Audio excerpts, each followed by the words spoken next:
Hello दोस्तों, नमस्कार। अपने यूट्यूब चैनल में आप सभी का स्वागत करती हूँ। दोस्तों, आज मैं आप लोगों के सामने बहुत ही प्यारा विवाह गीत लेकर आई हूँ। पसंद आए तो लाइक शेयर सब्सक्राइब जरूर करना और कमेंट बॉक्स में बताना हमारा गाना कैसा लगा। वीडियो को फुल वॉच करें और चैनल पर नए तो सब्सक्राइब जरूर कर लेना ताकि हमारा हर एक वीडियो आप तक पहुँच सके और वीडियो का आनंद ले सकें। धन्यवाद। अरे हटिया से नूरावा महंगा भैले बाबा, अरे चुनारी भैला याना मोला रे लालनवा। हटिया से नूरावा महंगा भैले बाबा, अरे चुनारी भैला याना मोला रे लालनवा। अरे चुनारी भैला याना मोला रे लालनवा।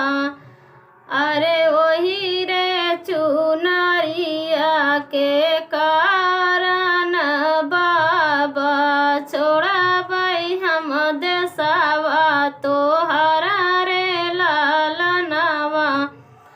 अरे वही रे चुनरिया के कारण बाबा, छोड़ा भाई हम देसावा तोहरा रे लालनवा।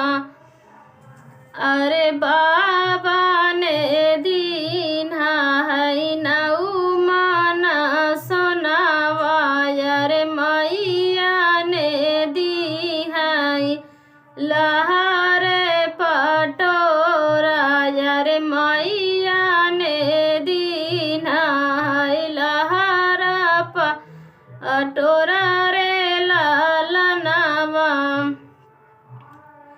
अरे भैया ने दीना है हासिला घोड़ावा, अरे भाभी ने आपन सुहागा रे लालनवा। अरे भाभी ने आपन सुहागा रे लालनवा। बाबा के सोनावा मैनऊ दीना खाई बई, अरे फटी जाई है लहरे पटोरा रे लालनवा। अरे फटी जाई है लहरे पटोरा रे लालनवा। अरे बाबा के सोनावा मैनऊ दीना खाई बई, अरे फटी जाई है लहरे पटोरा रे लालनवा। अरे फटी जाई है लहरे पटोरा रे लालनवा। अरे भैया के घोड़ावा से नगर टहरा बई, अरे भाभी के अमर सुहागा रे लालनवा। अरे भाभी के अमर सुहागा रे लालनवा।